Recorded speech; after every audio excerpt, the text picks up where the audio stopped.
throwing gasoline on the fire and making the story a lot bigger than it probably needs to be. All right. Listen, have fun. Relax, enjoy yourself. That does it for us. Chris Cuomo, he's off. We're all Chris's here. We're all Chris's here. Chris Sununu filling in for Chris Cuomo, who's out in LA hanging with Bill Maher. I'm Elizabeth Vargas. Have a great night. 7, 6.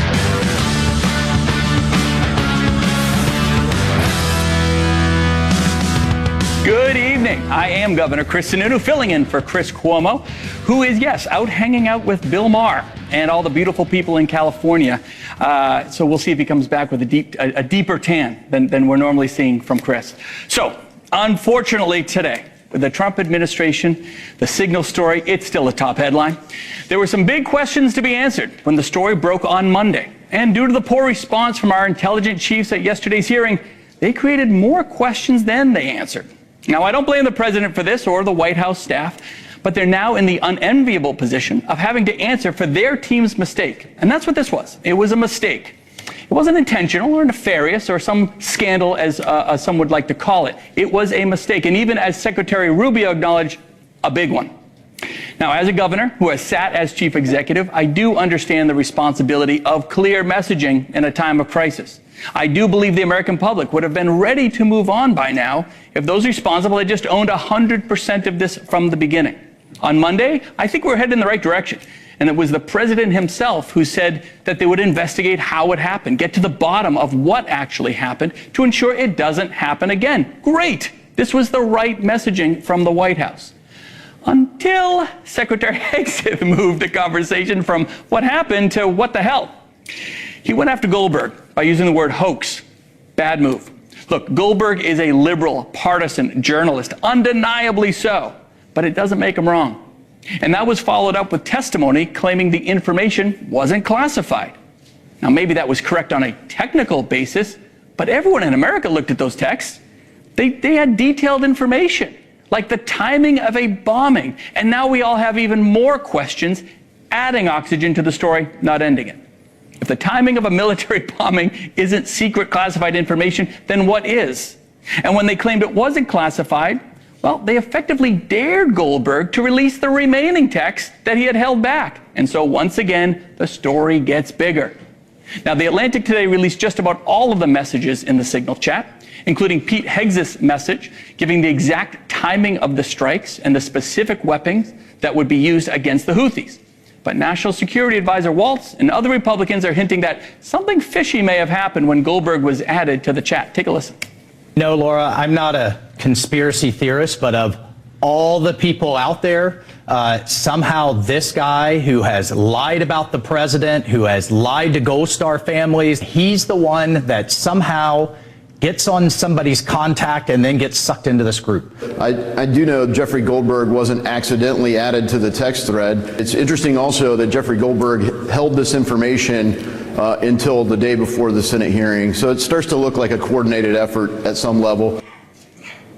Now, as a governor and managing the pandemic, we'll go back a few years, it was a massive crisis. And they had lots of misinformation, countless unanswerable questions. I immediately instilled in our team a protocol of complete transparency. You own the good, you own the bad. You own the mistakes, you own the successes. During the pandemic, I sometimes had to do multiple press conferences a day, often lasting hours, because whether people agreed with us or not, I was insistent that everyone had complete context of what we knew and why we were taking certain actions. This is why long-form podcasts are so popular today. Remember, America is hungry for the full story. They demand it. They want context. They want content. And they may agree or disagree, but they will always appreciate leadership that's open and transparent. Mistakes like this, I believe, are actually an opportunity to build credibility with the public and showing how you handle it. And actually, this was a great example because this was a big mistake, luckily, with minor consequences. Now, finally, I think there's even bigger context to all of this. Remember, it wasn't too long ago when we saw boxes of classified documents sitting in Joe Biden's garage behind his Corvette, and boxes of sensitive information removed from President Trump's Mar-a-Lago estate. This also exposed the fact that there are unknown amounts of classified information floating around in unsecured places. It's clear that documents like these still remain in the possession of, could be former CIA or FBI agents, maybe even former congressional staffers. These are all questions that came up before, and they all may still have access to these documents. We just don't know. So what are the control protocols? What changes have been made or still need to be made in terms of chain of custody processes with America's secrets? Well, we're going to dive into all of that and a whole lot more tonight. So, today, the investigation into Signalgate, well, it continued. National Security Advisor Tulsi Gabbard and CIA Director John Ratcliffe were back on Capitol Hill testifying before the House Intelligence Committee. Take a look. It's your testimony that less than 2 weeks ago, you were on a Signal chat that had all of this information about F-18s and MQ-9 Reapers and targets on strike, and you in that 2-week period simply forgot that that was there. That's your testimony? My testimony is I did not recall the exact details of what was included there. Nobody is willing to come to us and say this was wrong. This was a breach of security and we won't do it again. You want to talk about accepting responsibility? Do you think you should accept responsibility for a successful strike to make Americans safer? You want to focus on... I reclaim my time. Joining me now, Missouri Republican Congressman Eric Burlison. Congressman, thank you so much for joining us tonight. Great to be on, and I got to say, you're doing an amazing job. You feel like you seem like you're very comfortable. So you keep up the great work. Well, I appreciate it because I'm not. I'm holding it together with duct tape and string. But thank you for saying that. So look, Congressman, it is great to have you on here. You know, one thing that you said today that I think that really stuck out is kind of really harping on the liberal media, saying it's a lot of theater, it's a lot of overplaying. So exactly where do you think the line is? Is it being overplayed? Are there actual aspects of here that we should dig a little deeper into? You know, I think that to me the bigger story is how we address this. Like what we're not talking about is people bleach bidding something, right? We're not talking about destruction of these. There's not a cover up, right? Right. At the end of the day, we need to be, if we're going to be a healthy nation, a nation that guards its secrets, we need to identify areas of improvement that come from a business, come from the private sector, identify areas of improvement, improve them, and move on, right? Continuous improvement. And that's, you know, as you identified earlier in your segment, it was unacceptable that Joe Biden was having classified documents, you know, scattered about all over, not just his garage, but his different offices, classified material. We had to improve that process, and I think that going through that is something that's beneficial to the security of the United States and the American people. But the way in which you deal with the mistakes is critical. That's right. And again, isn't Missouri the show me state? Is that right? Am I making that up in my head? There you go. So the show me state, right? Let's talk about transparency. And I think what you're getting at is through these processes, let's show the American public what's there, right? I mean, I'm from the live free or die state. We're all about transparency. We're all about openness. So who exactly, if there were additional investigations or additional messaging, is it the White House that should really be driving on the messaging? Is it those that were involved? Is there a congressional role potentially in an investigative process, a bipartisan look at both what happened in this instant, as well as potentially, you know, where some of these chain of custody issues happen with other confidential documentation? Yeah, I think that, to me, the good thing about this event is that the outcome didn't have any negative harm to the American public. I mean, the only negative harm is that it's occupying a lot of news cycle, but the point is the lesson is learned, and I think the fact that the operation was carried out successfully, and I call success the fact that the Houthis the strike occurred and there are terrorists that are dead. That's success. And so was this a mistake? Yes. Can they improve? Yes. I don't know that you need to conduct a thorough investigation. I don't know that it's that complicated of a topic, but I think that they just need to own up to it and move on. There you go. Now, I do know you, one thing you are very known for, and I love it, you do a lot of town halls, right? You really engage with your voters, you engage with the constituents. I heard that is it true you had done a town hall just before this interview? And I guess just generally speaking, what's the feedback you're getting? You know, we can talk about in circles in media, we can talk about what is happening in the Beltway, but most importantly, what is happening and what is the talk out there amongst the constituents in terms of this issue? Where do they want to see things go? Yeah, I think people were pretty animated, both sides. I had constituents. This was a virtual town hall. I'm not in the district right now. I'm doing it from DC. Keep everybody up to date. But it was really remarkable how many people support Doge. We had one or two callers that questioned, his role. But by and large, the majority of people were actually singing his praises and really glad that he's in the role that he is. That was one thing to take away from the call. The other thing was that there's a lot of confusion when it comes to, and really lies out there when it comes to what the Republican Party is doing or isn't doing. So, the left is saying that we're trying to cut Social Security. We're trying to, throw grandma over the cliff, right? They're saying that we're trying to cut Medicaid, cut people off all these, important benefits. And it couldn't be further from the truth. In fact, when you tell people, do you think that we should identify fraudsters in Social Security and remove them? Everyone should agree with that. And that's what we're doing. We're finding the waste, fraud, and abuse in these systems that are very integral and important to the American people and the people that need these benefits and these services. And if we're going to make sure that they're available and they're serving the people that truly need it, it's our job, it's our duty to make these systems more efficient and eliminate the waste. No, I think it's a great point, and I want to stay on Doge just for a second. To your point, I think a lot of folks do appreciate finding efficiency, cutting wasteful bureaucracy, exposing a lot of the waste, fraud, and corruption. But again, another example of maybe the messaging, right, needs to be better. I've always said Elon's very good at what he does kind of on the computers and in the office, but there needs to be a messaging component, so it's not always on you or on the congressman next door or on the governors or frankly just on someone at a town hall meeting, because this conversation is happening all over America. So thoughts on just the general messaging coming out. And you have a political ear, right? You have an ear. You're always listening with the tone of your constituents. Is there maybe something else Doge can be doing on the messaging side here?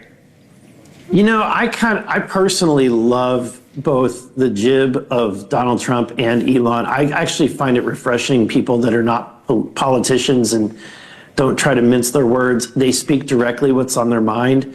I think that it's my job to communicate what's said and try to translate that. But at the end of the day, I think it's really refreshing. I mean, this is a moment in history. I think this is a historical moment that we've got, the richest man in the world helping, a president try to solve these very difficult challenges.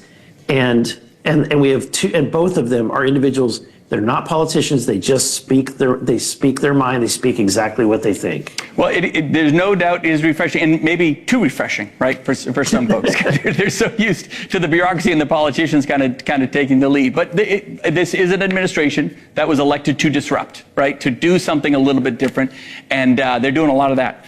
There's no doubt about it. Really quick, getting back while we have a little bit of time, on the issue of the day, on this issue of Signal, there's a lot of calls from the left that, the secretary needs to resign and so needs to resign and these guys need to be fired. Any sense or opinion on whether it's resignations, firings, reprimands, depending on where the fallout here goes?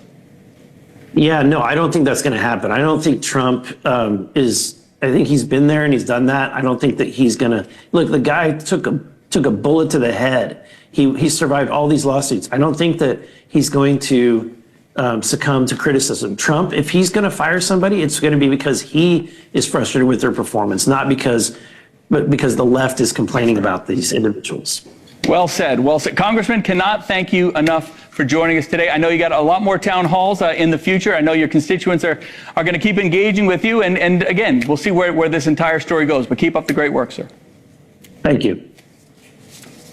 Coming up, Secretary of Defense Pete Hegseth said again today that no war plans were leaked on that Signal text thread. So what was all that military activity that they were texting about, and was it enough to put our country's safety at jeopardy? I've got CIA and military weighing in next.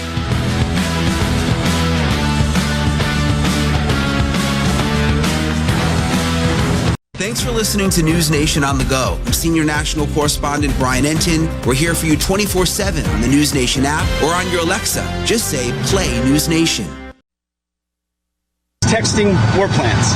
There's no units, no locations, no routes, no flight paths, no sources, no methods, no classified information. You know who sees war plans? I see them every single day. That was Defense Secretary Pete Hegseth doubling down on his denial that any classified information, and most specifically war plans, were part of that leaked Signal text thread. The Democrats aren't buying it. Here's what Senator Tammy Duckworth, an Army veteran, tweeted earlier today. Pete Hegseth is an effing liar. This is so clearly classified info he recklessly leaked that could have gotten our pilots killed. He needs to resign in disgrace immediately. We're not pulling any punches there, huh? So let's get some perspective from the experts. Joining me now are retired Brigadier General Peter Zwack and former CIA and FBI agent Tracy Walder. General, Tracy, thank you for both joining us. Been quite a week for you and your respective agencies and level of expertise. So let's do this. General, if we could start with you. Let's talk about what this really potentially could have meant if the Houthis were to obtain this kind of information, if they were to have access to these kind of intercepts. Talk about the risk to to the soldiers, to the pilots. Where could this have gone? First of all, we should not underestimate the Houthis. Yeah, they may be tribally based in Yemen, but they defeated the Saudi Arabians over a number of years, and they have integrated sophisticated first world military capability, especially in air defense. And so we're at home playing a home game. They're dangerous, especially if they're forewarned. We've been at it with them for a couple of years, and rightfully being careful, because the last thing you want to do is have an aircraft shot down over Yemen and then a Black Hawk down type. General, from what you saw in these texts, were these war plans? Were they attack plans? I mean, how would you, I think there's a lot of semantics going on here. So from a practical standpoint, from a general that's been on the ground, what were the information? How would you parse the information that was being transmitted? The big cover word is war plans. These are it's operational planning, it's details, it's mission plans. They all fall into the context of a war plan, which integrates all the different pieces with all the services and capabilities into one composite element. No, this was operational planning that got down actually to pretty low level. The problem is if they're picked up prematurely, yes, I think that the Houthis have proven they could get a shot or two effectively on F-18s and things like that. But also, our adversaries are watching and learning. And that is maybe the biggest takeaway on this, because we've had a real Chinese, Russian, Iranian look at us, our command structure, if you will, decision making, admittedly at a early phase for the new administration, maybe in the putting a silver lining on something pretty ugly. It's a lesson learned. Without a doubt. Now, Tracy, very few folks have a resume like yours. CIA, former FBI, you've kind of been on the front lines with both those agencies.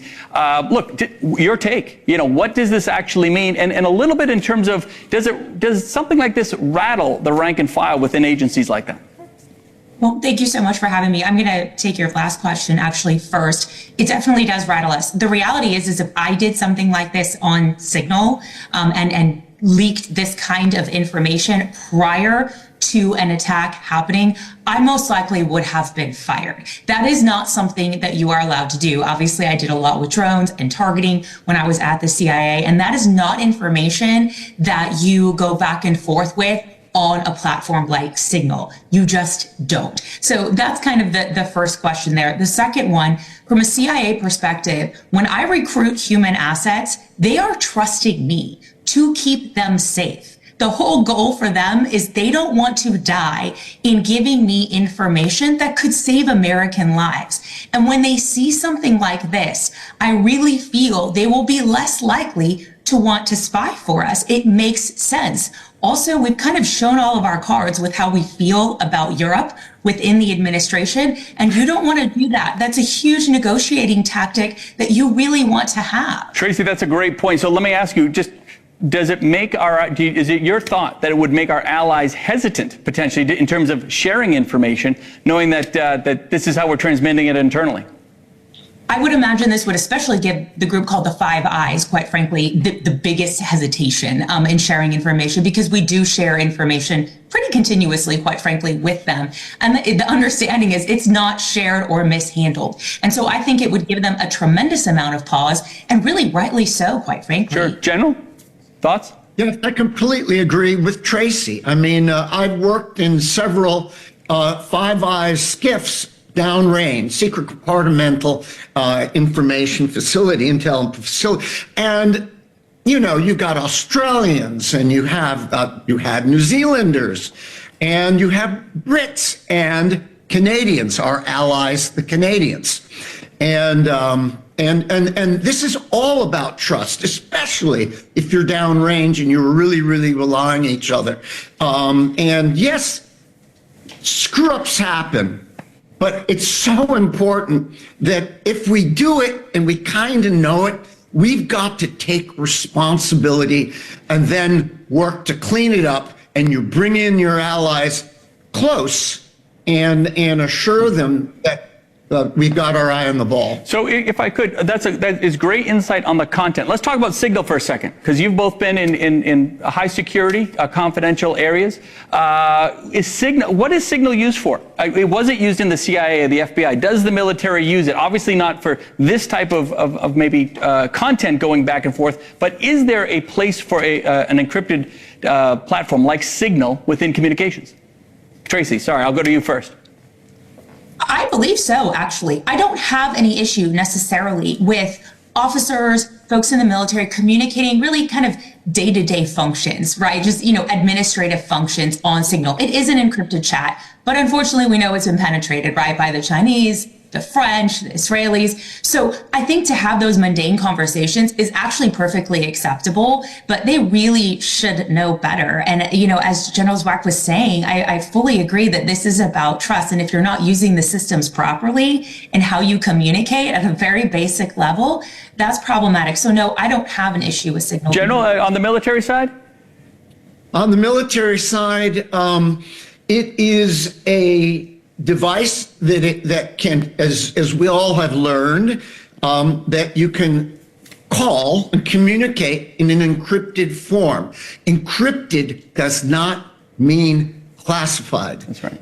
And I think that's where everybody is getting it wrong. And the Russians and the Chinese and the Iranians are Signal and are Signal aware and can, if they know the link and all that, they can find a way into listening to the dialogue. Well, one thing's for sure, if they were Signal aware before, they're probably Signal subscribers today. A retired Brigadier General Peter Zwack and former CIA officer Tracy Walder, thank you guys so much for joining us. Really appreciate it. Up next, Trump just announced a massive tariff on imported cars, and nobody knows better than how this will impact consumers than the people who run the state's governors. I'm a little bit partial to this group. Up next, a reunion. Former Governor Sarah Palin, former Governor Jay Inslee join the former governor of New Hampshire. Stay tuned. This is Cuomo on NewsNation's audio stream, available 24/7 on the NewsNation app, or just say, Alexa, play NewsNation. I am Governor Chris Sununu in for Chris Cuomo tonight, in case you couldn't tell. The complexion gives it away.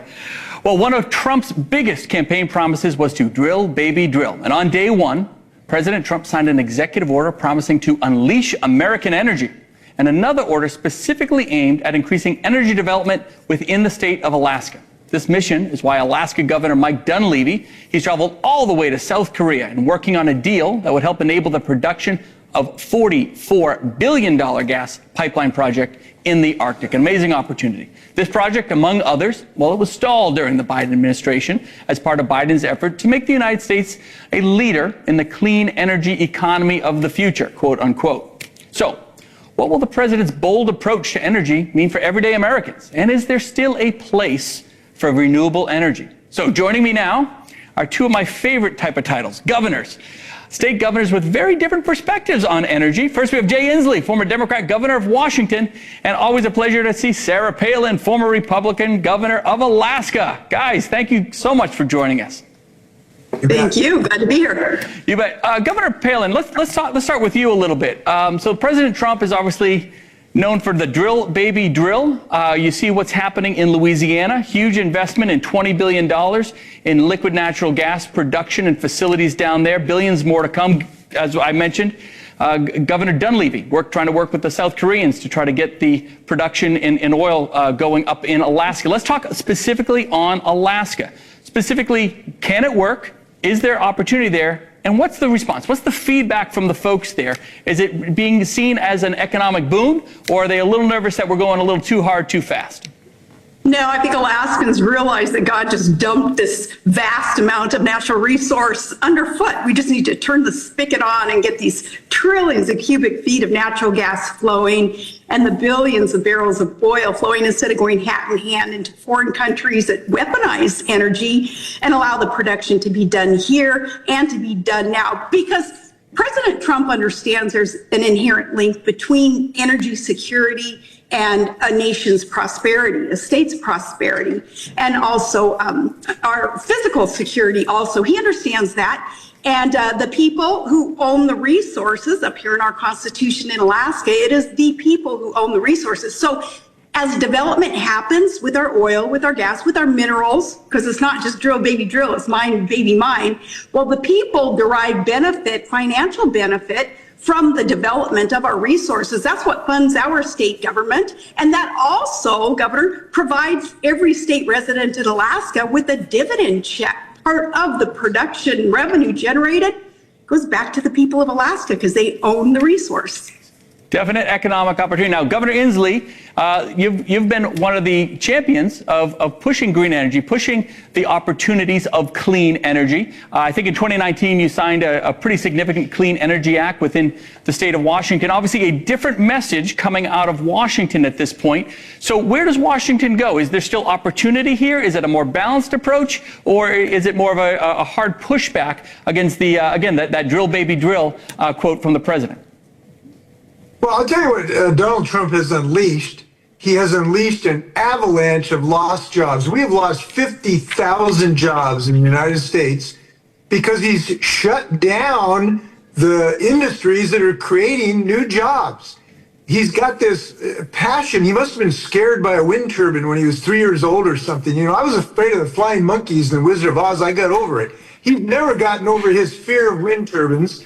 He thinks they cause cancer, which is ridiculous. And he's cut off all the ways we've had to grow these jobs. 50,000 jobs he's already stopped. This is nuts. And he's given us more expensive energy because right now, wind, solar, battery, some nuclear is cheaper than coal, and in many cases, gas.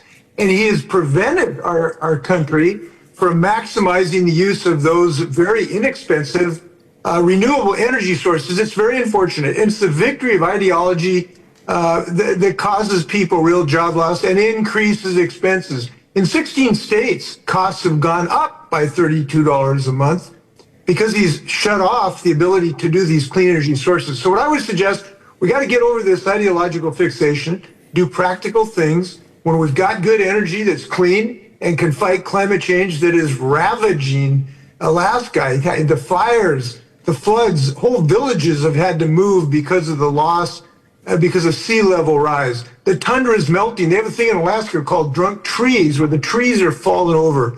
So let's have cheaper energy, let's have new jobs, and let's fight climate change. That's Donald Trump's. He's strike three. He struck out on every one of those. Governor Palin, are you losing seashore up in Alaska? Is there concern there? Well, it's a shame that from the other side there is such exaggeration, that there's a lot of discrediting of the science that goes into the decision making, or should go into the decision making, when it comes to policy and when it comes to projects that are supported by the public. Now, it was Biden who killed the tens of thousands of jobs up here in Alaska and elsewhere in other energy producing states, because right off the bat, remember, from day one, he cut off pipelines. He said there wouldn't be construction of pipelines. He said no more drilling on federal lands. He said the coal industry was going to be kaput. So tens of thousands, hundreds of thousands of jobs were lost. And we're going to be able to see a resurgence of manufacturing with ethical, responsible exploitation of the natural resources that we have, again, that we need in order to energize our nation. And again, it is a shame that there's a lot of discrediting of a lot of the rhetoric when it comes to global warming. In fact, recall that they don't call it global warming anymore because the science proved that that was a misnomer. The definition was not accurate. So with the alarmists, the global warming alarmists, for years and years having spewed a lot of rhetoric, it's a shame, because we do need to follow the science. So let me push back a little bit on that, Gov. Let me push back. I'm going to push back on kind of both of you equally, and I'm going to start with you, Governor Palin, and then I'll come to you, Jay. Where's the middle ground for green energy, specifically within Alaska or within the American? Is there a balance there? Are there green energy projects that do make sense in terms of timing, or we really need to just push away from the Green New Deal type stuff? Well, there is the all of the above approach that I think can be supported by the majority of Americans. However, too many of these green energy projects is just about the strong lobbyists who get the funds granted their way, the taxpayer dollars, like Solyndra and others that Obama and Biden kind of got sucked into, and allowing our tax dollars to go to these boondoggles. And again, that adds to the discreditation of a lot of the projects of the policy. And Jay, Governor Inslee, little bit, I mean, it has to be acknowledged that there has to be a place for fossil fuels, right? The world still, and especially there's a lot of cars that are still running on fossil fuels in Washington. So again, where's that balance? How do you make sure that that is still cost competitive for folks that just can't afford some of the higher costs of the subsidized green energy pieces?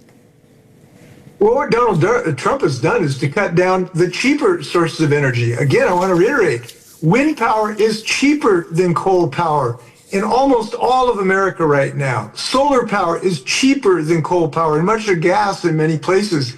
But because of Donald Trump's fear, this paranoia about anything that happens to be clean, that is just pure ideology and fear-based bad decision-making. We got to use our heads and do practical things. And I have to tell you, I know Governor Palin may be able to see Russia from where she is, but it's astounding to me that she can't see the destruction of her state, the fires, the floods, the people who are losing their livelihoods that's happening all over the United States, the fires in California, the floods in North Carolina.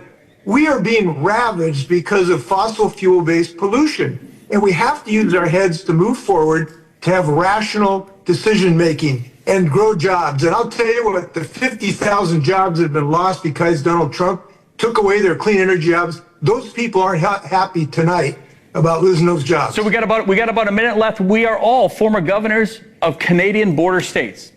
Your quick take, 10-second take. Tariffs with Canada, good or bad idea? Will help long-term, will hurt short-term? Where are we going? Governor Palin.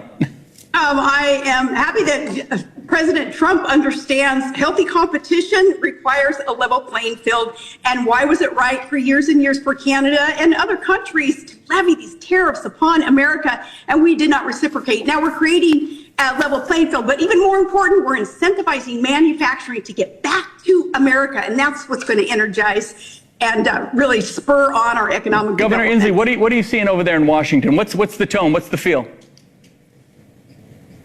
No, I think Wall Street Journal, I disagree with them almost everything, but what they said about this is dumb, dumber, dumbest. This is the dumbest economic policy we've ever seen in American economic history.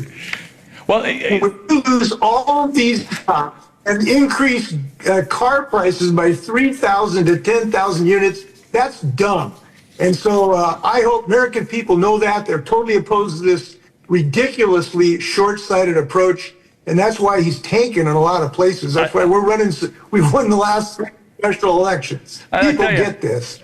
Here are two governors, and maybe even a third, never afraid to mince words. I absolutely love it. Cannot thank you guys. I don't know what you do in post-governorship. I'm thinking we do like a car wash or something like that. You know, we can talk politics while we wash people's cars. I think that'd be a great business model. Cannot thank you both enough. Enjoy public sector retirement. Love to have you guys on. Really appreciate it. Thank you, Governor. Okay. Thank you. Be well. That was terrific. Up next, breaking today, another blow to the Trump White House. A D.C. court just rejected the president's appeal to use the Alien Enemies Act to deport illegal immigrants to a prison in El Salvador, where his DHS secretary is currently touring. So what is the next step for the Trump administration in their battle against the courts? A man who ran ICE is coming up next. Want to catch some catchphrases? Oh, yes, Master. Jeepers. Here's Johnny. He can kiss my grits. Catch classic catchphrases all day long on Antenna TV. What would we do, baby, without us? Do you sense a theme here? Your favorite sitcoms from the 80s and 90s are all in one place. Rewind TV. Just go to rewindtv.com and check it out.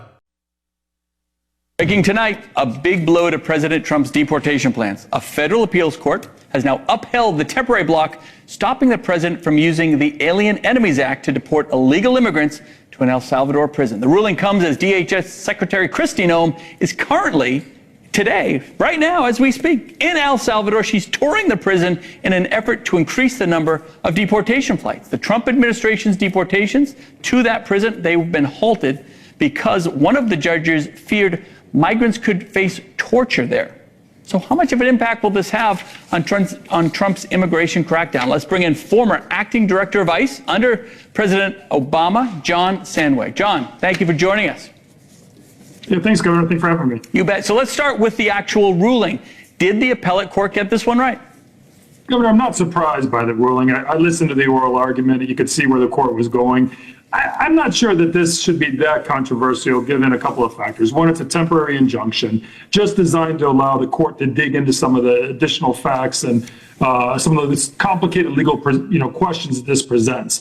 I think we have to remember, Governor, this is not a normal deportation. So there's these questions about whether or not whether these migrants should be given the process that's typically afforded to migrants. But here we have people deported to El Salvador where there appears to have been some sort of agreement. We don't know much about the agreement with the El Salvadoran government between the United States and El Salvador, where these people were being incarcerated in this prison. We don't know what is going to happen to the Venezuelans in El Salvador. How long are they there? Are they charged with crimes in El Salvador? Are they there for a long term? Or are they going to be sent back to Venezuela? Given all of those questions, it's just not the slightest bit surprising to me that the D.C. Circuit, left that injunction in place for the time being. So where does this go from a legal standpoint? I know you're not a judge per se, but you understand the law. From a legal standpoint, does this still stay in the appellate court? Does it go to the Supreme Court? Next steps for the Trump administration? I think the administration is going to try to appeal this up to the Supreme Court quickly.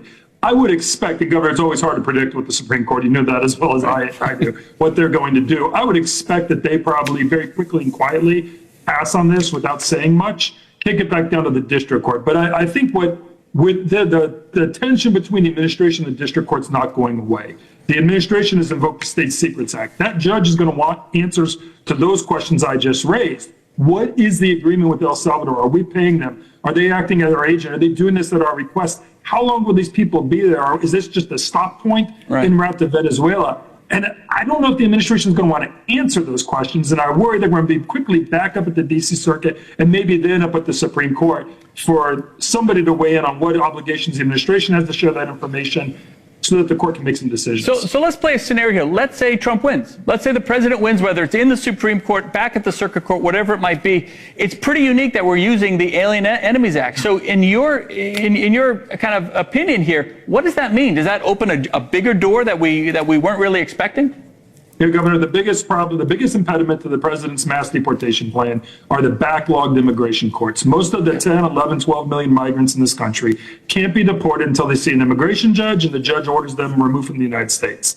The president knows this. He doesn't want to expand the courts. Instead, he wants to eliminate, restrict access to those courts.